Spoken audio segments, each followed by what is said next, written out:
And the National Bank of Kenya, NBK, recently launched the National Business Forum that aims to bring together entrepreneurs and sharpen their business acumen as they do business with the bank. The forum is thanks to a partnership between the NBK, the leadership group, and Ashitiva LLP that aims to offer small and medium-sized enterprises, SMEs, access to funds and financial advisory services. Now, I attended the launch of the forum and compiled some shared lessons for entrepreneurs. Here, coming up, today's episode of Lessons from an Entrepreneur. Today on Lessons from the Entrepreneur, we glean from insights from thought leaders who spoke during the National Business Forum held recently in Nairobi. Have a listen to some of the thought insights that they gave to entrepreneurs as they journey on.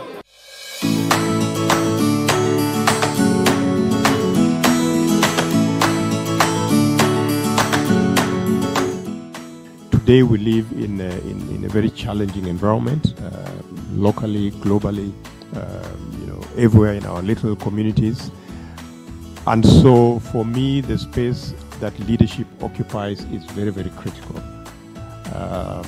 That as we set up our businesses, as we build our businesses, as we look at the risks around our businesses, as we look at the people who are going to come in and help us run this, whether it's just a one-person business, a two-person business, a 1,600-person business, this is something that we cannot overemphasize, because if we don't do it well, we'll find that we cannot manage our finances well, we cannot manage our people well, we cannot get into the market that we want to get to, so that we are able to deliver, to sell our products, etc.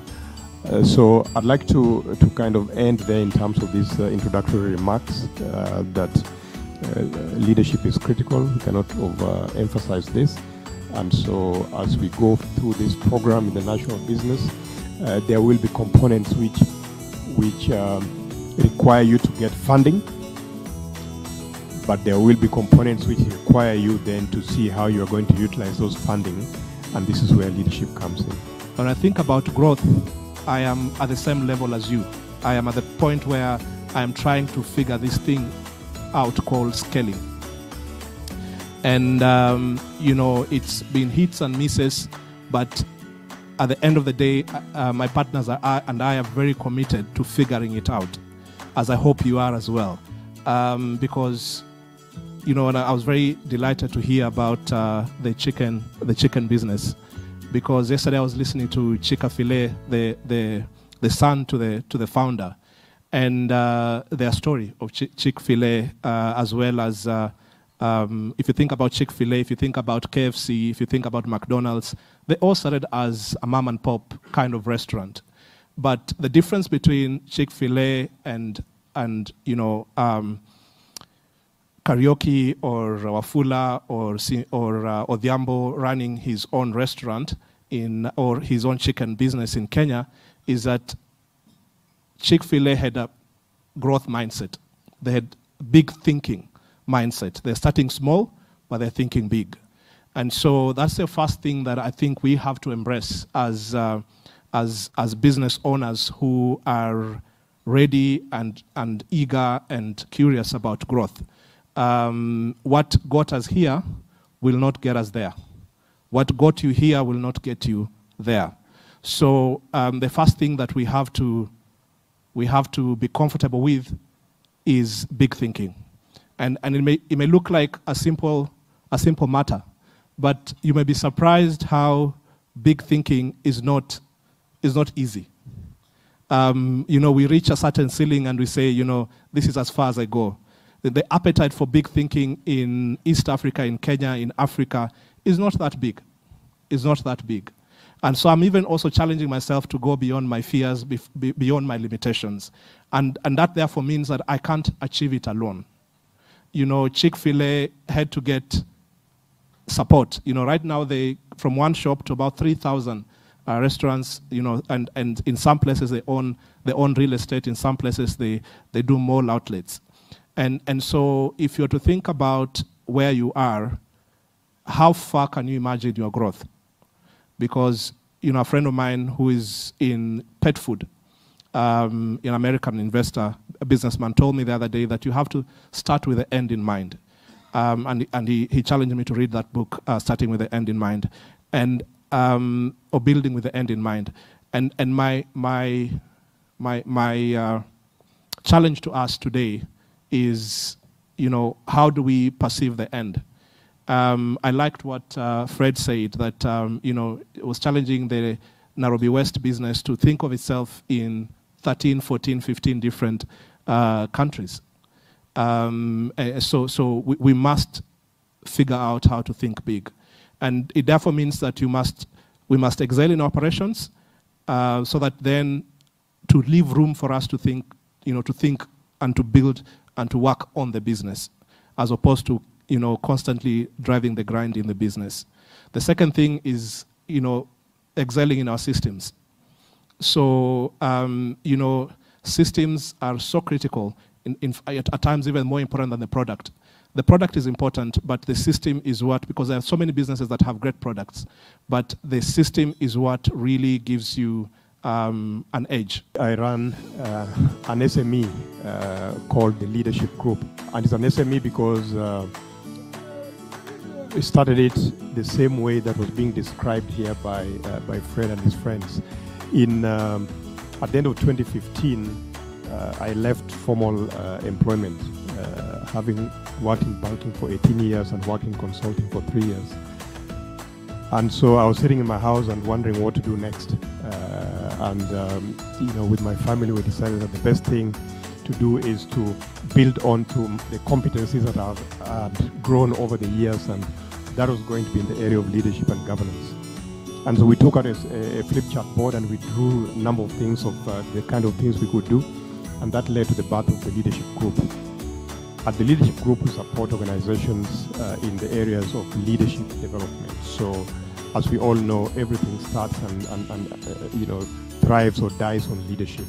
Our organizations thrive or die based on how we are envisioning them, how we think about what we want to do, and how we do it and who we do it with. And so today we support organizations in the area of leadership. We support organizations to build structures through boards of directors.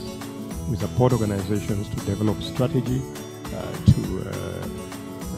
so that they are clear about where they are going and how they will get there and what they need to get there. We support organizations in the area of communication and culture, etc., etc. So a number of areas there, and we also support organizations in the area of coaching. There is no mineral on earth that is precious that is found on the surface. Every precious thing is found deep.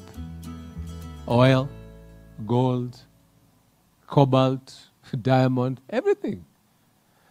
But you see, the generation in this part of the world has been deprived one thing, not finances. Money will follow ideas. So what you do need as this conglomerate of people here is a thinking that begins to elevate you. Money follows ideas. So my challenge to us is to begin, and that's why I want to congratulate the bank today. Knowledge is where everything starts and where everything ends. If we begin to invest in our people like we're doing today, on the knowledge platform, we then are beginning to scale the people that we partner with to new heights. I have a huge problem with titles and how people are called. And this is not the bank's problem. This is a national categorical problem. For example, what is an SME? The moment you say you're small, you're likely to remain very small. Do you understand?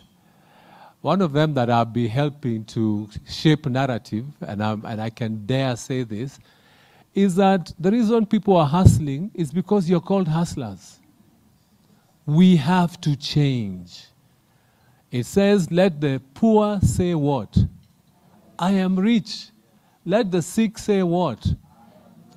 And let what? Why is that like that? It's because you're a product of what you're called. And we have to aggressively begin to transform the things that we're doing by understanding that everything anchors on knowledge. The revival and the turnaround in the business has to start with how we begin to even call ourselves. And those are conversations that we'll be having even at government level and challenge them as to the narrative that we're creating and the results that we are seeing. So knowledge is everything. So on matters resilience, I've been in business for several years, now almost 30. Some have worked, some have not worked. Some have stagnated, some have done very well. But when you come to resilience, there are two key things that began working for me. One is building on mindset. Transformation starts with mindset. And that is why I'm excited to be here today, because this is a journey of mindset transformation. You will be renewed by, you'll be transformed by what? The renewal of your mind. And that's why knowledge is everything. You're a product of what you're called. Sometimes you forget that your capital, your sweat, your social capital is what goes into the business. So whenever you're talking about investment readiness, people tend to think about external. How am I going to come to Fred and team to sell my business, to structure it? And I always say, no, no, no. Investor readiness starts from looking within. What he talked about, looking at your business and seeing honestly, what have I achieved, right? Where am I throwing money and it's not working and it's just a passion project for me? It's an ego trip. Where am I throwing money and it's working and maybe I need to focus more on that? It's about thinking about how do I make my business institutional? How do I remove myself from the business, right? And removing yourself does not mean that you're no longer managing, no. It's about putting in processes so when you're sitting here, you can pay attention to what is being said instead of half the head thinking, hey, with this VAT being added everywhere, left, right, and center, you know, cost of employees is going up, you know, I want to take advantage of cross-border trade.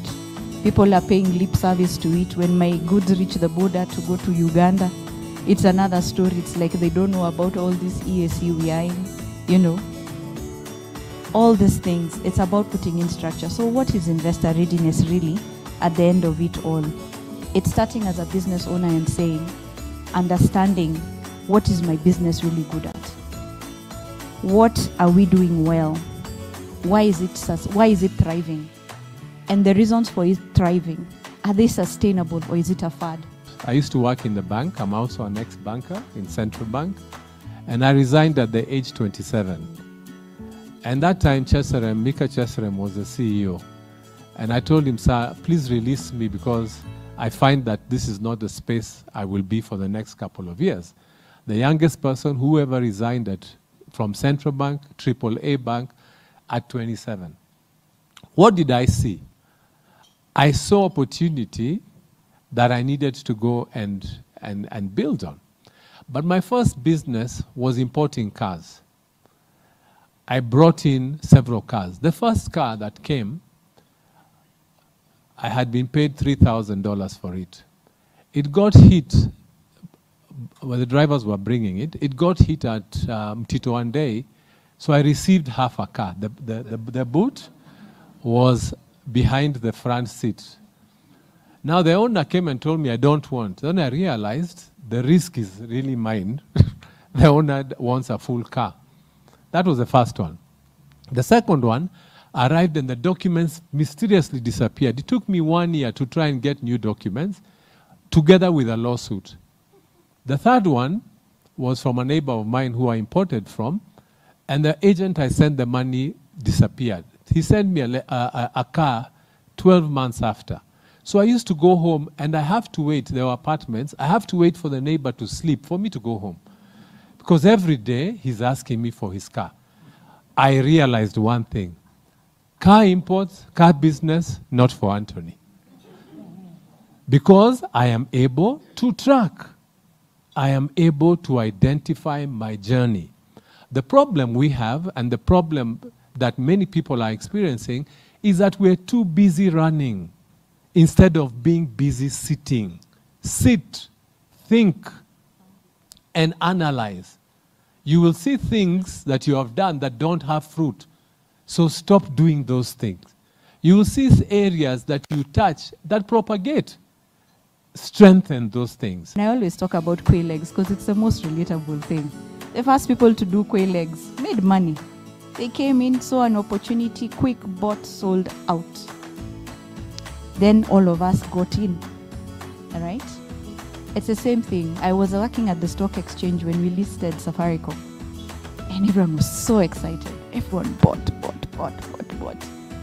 And then I remember one of the people asking us, if everyone in the market has mangoes, who will sell to who? If the buyers and the sellers both have the mangoes. But there were people who had a long-term strategy because they had thought about it. And there are the people who stayed the course and made the money. So it's about understanding what is driving your business, what makes it sustainable, and then understanding the threats to it. When you think about Silicon Valley, what sets them apart is not just the technical invention. It's both the technical invention and the business invention. One of the greatest leaders of Silicon Valley is a gentleman called Bill Campbell. And Bill Campbell was like the coach of Silicon Valley. If you think about all the big tech genius leaders that you know about, as you know, tech people are generally very nerdy. Tech people are not very relational. But Bill Campbell was able to help them build businesses, because businesses means you're dealing with people, you're dealing with employees, you're dealing with shareholders, you're dealing with customers, and so they needed to excel both with the technical aspects as well as the relationship aspects, as well as business genius aspects. So this will hopefully become the engine of invention that will unleash our full potential. I'm not an agriculturalist, but I understand a few fundamentals in every sector I enter. So we began looking at rice. We went to Mwea and began to teach these people how to plant differently, change variety, and contract.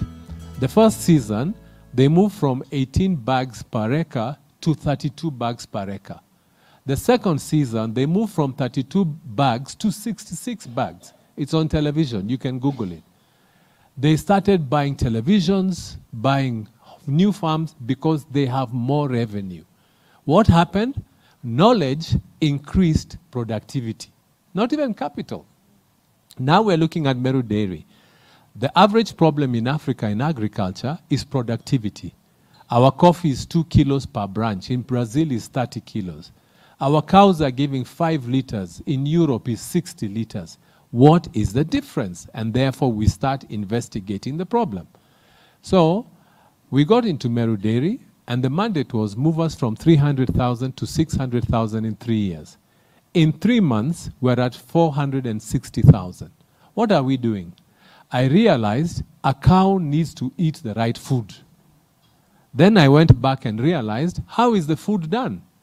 For you farmers, you buy hay on the street that you don't know how it was harvested, how it was grown, and it has no nutritional value. The cow that you have has no historical background, and therefore it can never improve. So we start teaching. The first thing we have done without changing feeds is extension service, which is anchored on knowledge. The cows are now moving from 5 liters to 12 liters. So I want to tell you that knowledge is increasing productivity.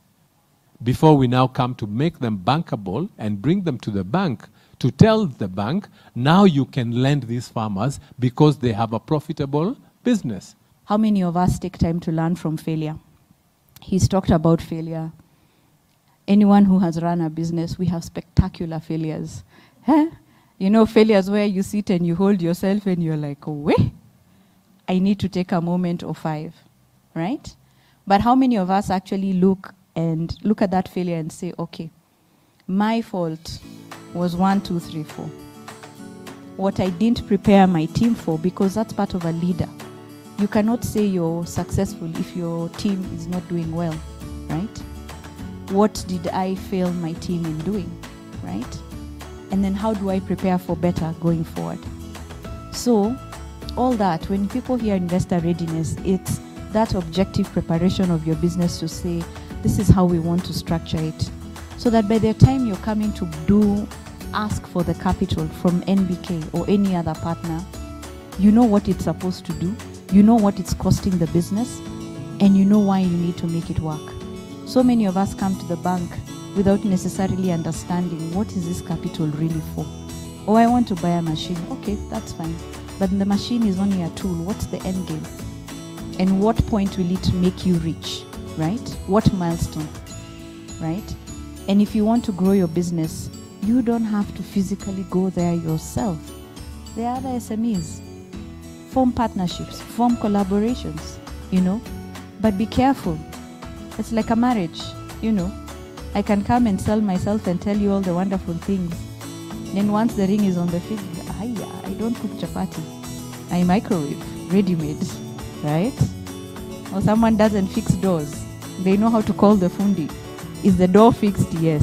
Is the chapati cooked? Yes. But not the way you wanted it, right? And that's the essence of partnerships. It's not just about the end goal. It's about how you work together. Those have been insights by thought leaders speaking during the National Business Forum. So much to glean from. I know you have picked a lesson or two for your business. For Lessons from the Entrepreneur, my name is Melissa Odor.